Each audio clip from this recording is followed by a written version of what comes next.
ஜாக்கியும் விஜயும் போனவங்க ஆளையே காணுமே. சீக்கிரம் வந்துடுவேன்னு சொல்லிட்டு போனாங்க, இன்னும் காணும்.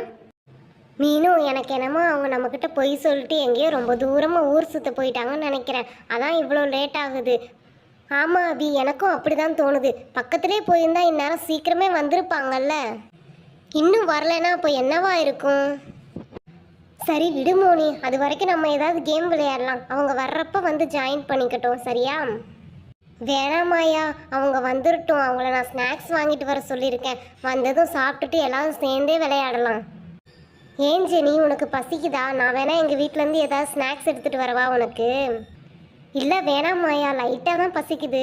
அதான் அவங்க இப்போ கொஞ்ச நேரத்தில் வந்துடுவாங்கல்ல, வந்ததுமே சாப்பிட்டுக்கிறேன், ஒன்றும் பிரச்சனை இல்லை. சரி ஓகே ஜெனி, அப்புறம் உன் இஷ்டம். ஹே அங்கே பாருங்க, ஏதோ வண்டி வர மாதிரி இருக்கு. யாரா இருக்கும்? ஏதோ ஆம்புலன்ஸ் மாதிரி இருக்குமாயா. என்ன ஆச்சுன்னு தெரியலையே. யாருக்கு என்ன ஆயிருக்கும்? ஆம்புலன்ஸா? எனக்கு ரொம்ப பயமாக இருக்குது. ஜாக்கியும் விஜயும் வேற ரைடு போனாங்களே, அவங்களுக்கு ஏதாவது ஆயிருக்குமோ? ஐயையோ, என்ன சொல்கிற அபி? வாங்க அப்போ எல்லாரும் போய் உடனே பார்க்கலாம். மோனி அபி ரெண்டு பேரும் கொஞ்சம் வாயை வச்சுக்கிட்டு சும்மா இருங்க. லூஸ் மாதிரி பேசாதீங்க. நம்ம ஃப்ரெண்ட்ஸுக்கெலாம் எதுவும் ஆயிருக்காது, அமைதியாக இருங்க கொஞ்ச நேரம். இல்லை ரோசி, நீயே பாரு, அந்த ஆம்புலன்ஸ் நம்ம வீட்டை பார்த்து தான் வருது. ஆமாம் ரோசி, அபியும் மோனியும் சொன்னது கரெக்டு தான். அங்கே பாரு, ஜாக்கியும் விஜயும் தான் வர்ற மாதிரி இருக்கு. வாங்க போய் பார்க்கலாம். ஐயோ அம்மா, ரொம்ப வலிக்குதே. பார்த்து மெதுவாக பொறுமையாக வா விஜய், ஒன்றும் அவசரம் இல்லை. ஐயையோ, என்ன இது ஜாக்கி விஜய், உங்களுக்குலாம் என்ன ஆச்சு? நின்றுக்கிட்டே இருக்கீங்களே. சரி இருங்க, உங்களுக்கு போய் நான் சேரை எடுத்துகிட்டு வரேன். இந்தாங்க ஜாக்கி விஜய், ரெண்டு பேரும் உட்காருங்க ஃபஸ்ட்டு, அப்புறம் பேசலாம். என்ன ஆச்சு ஜாக்கி, ரெண்டு பேரும் இப்படி அடிபட்டு வந்திருக்கீங்க? எங்கே விழுந்தீங்க? நான் போகும்போதே உங்கள் ரெண்டு பேர்கிட்டே சொல்லி தானே அனுப்பிச்சேன், மெதுவாக போங்க, பார்த்து போயிட்டு சீக்கிரம் வந்துருங்கன்னு. எப்படி இப்படி போய் விழுந்தீங்க? ஃபாஸ்ட்டாலாம் போகல அபி, நான் மெதுவாக தான் போயிட்டு இருந்தேன். விஜய் தான் ஜெனி ஸ்நாக்ஸ் கேட்டான்னு கடையை பார்த்து கையை காமிச்சான். அவன் கை கரெக்டாக என் கண்ணை மறைச்சிருச்சு. அதில் தான் கண்ட்ரோல் இல்லாமல் விழுந்துட்டோம் அபி. என்ன விஜய் இது, இப்படியா பண்ணுவேன்? யாராவது வண்டி ஓட்டும் போது கையை காமிப்பாங்களா? பேசாமல் நீ பின்னாடியே உட்காந்துட்டு போயிருக்கலாம் போல. இல்லை ரோசி, நான் வேணும்னு பண்ணல. போகும்போது ஜெனி ஸ்நாக்ஸ் கேட்டதும் ஞாபகம் வந்துச்சு. அதுக்காக தான் ஜாக்கியை நிறுத்த சொல்கிறதுக்காக கையை நீட்டினேன். இப்படி ஆகும் நான் எதிர்பார்க்கவே இல்லை ரோசி. சரி ஓகே, அதை விடுங்க, நடந்தது நடந்துருச்சு. ஜாக்கி, உன் தலையில் என்ன கட்டு? அதுவா, வண்டி கண்ட்ரோல் இல்லாமல் போனதும் வண்டியை நல்லா கீழே போட்டுட்டு நான் தூரமாக போய் விழுந்துட்டேன். தலையில் பலமாக அடி, அதான் டாக்டர் இப்படி கட்டு போட்டு விட்டுருக்காங்க.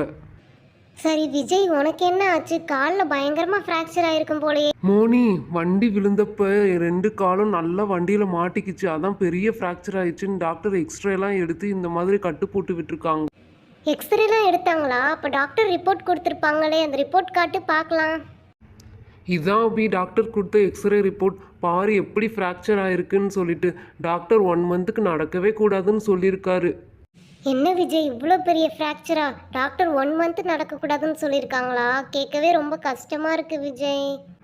ஆமாம் மீனு, 2 காலும் வண்டியில் பலமாக மாட்டிக்கிட்டனால தான் இவ்வளோ பெரிய ஃப்ராக்சர் ஆயிடுச்சு. இல்லைன்னா என்ன மாதிரியே சின்ன காயத்தோடையே முடிஞ்சிருக்கும். இதுக்கு தான் விஜய் நான் அப்போவே சொன்னேன். இப்போ தானே ரைடு போயிட்டு வந்தோம், வேணாம் போகாதீங்கன்னு சொன்னால் கேட்டால் தானே. இந்த மாதிரியெல்லாம் நடக்கும்னு தெரியாது அபி. இல்லைனா நான் கண்டிப்பாக ஜாக்கியை கூட்டிகிட்டு போயிருக்க மாட்டேன். இனிமேல் நீங்களே கூப்பிட்டாலும் நான் எந்த ரைடுக்கும் வரலப்பா. சரி விடு விஜய், இது ஒரு ஆக்சிடெண்ட், யாராவது வேணும்னு பண்ணுவாங்களா அப்படி? எனக்கு அடிபட்டது கூட எனக்கு பெரிய விஷயமா தெரியல. என்னால் தான் ஜாக்கிக்கும் இப்படி அடிபட்டுருச்சு. நான் கூப்பிடாமல் இருந்து தான் இந்த மாதிரிலாம் நடந்திருக்காது இல்லை, அதான் எனக்கு வருத்தமாக இருக்குது. சரி ஃபீல் பண்ணாத விஜய், நடந்தது நடந்துருச்சு. இனிமேல் நம்ம வண்டியில் எங்கேயும் ஊர் சுற்ற வேணாம், சரியா? வீட்டிலேயே நம்ம விளையாடலாம். ஆமாம் மீனு, கொஞ்ச நாளைக்கு நம்ம வண்டியே எடுக்க வேணாம். எனக்கு இதை எப்படி வீட்டில் சொல்கிறதுனே தெரியலே. வீட்டுக்கு தெரிஞ்சால் என்னை தொலைச்சிடுவாங்க. நீ கவலைப்படாத ஜாக்கி, நாங்கள் ஆன்ட்டிக்கிட்ட சொல்லி புரிய வைக்கிறோம், உன்னை திட்ட மாட்டாங்க, சரியா? ஓகே ரோசி, ஆனால் விஜயை நினச்சாதான் ரொம்ப கவலையாக இருக்குது. கொஞ்ச நாள் நடக்கவே கூடாதுன்னு டாக்டர் சொல்லிட்டாங்க. ரொம்பவே ஃபீலிங்காக இருக்குது. கொஞ்ச நாள் அவன் நம்ம கூட விளையாடவே முடியாது. அதெல்லாம் ஒன்றும் இல்லை ஜாக்கி, நம்மளே இதை பற்றி பேசிகிட்டு இருந்தோன்னா விஜய் ரொம்ப வருத்தப்படுவான். அதான் ட்ரீட்மெண்ட் எடுத்துருக்கோம்ல, டேப்லெட் இதெல்லாம் சாப்பிட்டா சீக்கிரமே சரியாயிடும். நம்ம கேர் பண்ணிக்கிறதுல தான் இருக்கு மோனி. விஜய் எதுவும் ஸ்ட்ரெயின் பண்ண விடக்கூடாது, எந்த வேலையும் அவனுக்கு கொடுக்கக்கூடாது. பத்திரமா நாம தான் பார்த்துக்கணும். ஓகே மாயா, நான் ஸ்ட்ரெயின் பண்ணிக்காமல் பத்திரமா இருந்துக்கிறேன். ஆனால் உங்கள் கூடலாம் விளையாட முடியாதுன்னு நினைக்கும் போது தான் வருத்தமாக இருக்குது. ஒன்றும் கவலைப்படாத விஜய், அதான் டாக்டர் 1 மந்த்தில் சரியாயிரும்னு சொல்லியிருக்காங்கல்ல. உனக்காக நாங்கள் கடவுள்கிட்ட ப்ரே பண்ணிக்கிறோம், சரியா? விஜய், உனக்கு சரியாகிற வரைக்கும் நீ எங்கள் வீட்டிலே இரு விஜய், அப்போ தான் உனக்கும் போர் அடிக்காது. ஓகே ஜாக்கி, எனக்கும் அதான் கரெக்டுன்னு படுது. நீங்களாம் கூட இருந்தால் நான் எதுவும் ஃபீல் பண்ணாமல் கொஞ்சம் ஃப்ரீயாக இருப்பேன். வீட்டிலனா அம்மா திட்டிகிட்டே இருப்பாங்க. ஓகே ஃப்ரெண்ட்ஸ், வீடியோ பிடிச்சிருந்தா சப்ஸ்கிரைப் பண்ணுங்கள். நெக்ஸ்ட் வீடியோவில் பார்க்கலாம். பாய்.